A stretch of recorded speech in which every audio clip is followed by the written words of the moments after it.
France Info, 6h, 10h, Jules de Kiss. La vaccination est élargie aujourd'hui pour tous les Français adultes qui souffrent de maladies chroniques, quel que soit leur âge. Cela concerne 4 millions de Français, notamment ceux qui souffrent d'obésité. Ces patients, on les retrouve plus que les autres dans les services de réanimation en ce moment et on va voir comment ils sont pris en charge avec un reportage de Solène Lehen et puis le chef d'un service de réanimation aussi avec nous. Après le fil info à 7h10, Margot Karoff. Une rave partie avec plusieurs centaines de personnes, toujours en cours depuis cette nuit en Bretagne, sur la commune du Haut-Collet, dans les Côtes-d'Armor. Les fêtards, équipés de grosses enceintes, se sont installés vers 23h avec des camping-cars et des fourgons, après avoir été chassés d'un premier champ par un agriculteur. Le petit déjeuner, le déjeuner et le dîner servis en salle dès le 19 mai dans les hôtels, en même temps que la réouverture des terrasses et 3 semaines avant la réouverture des restaurants en intérieur.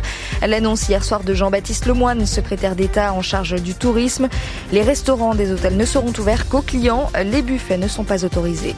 Le vaccin anti-Covid dès 18 ans sans condition, ce sera possible le 15 juin. Confirmation du président Emmanuel Macron hier soir sur Twitter.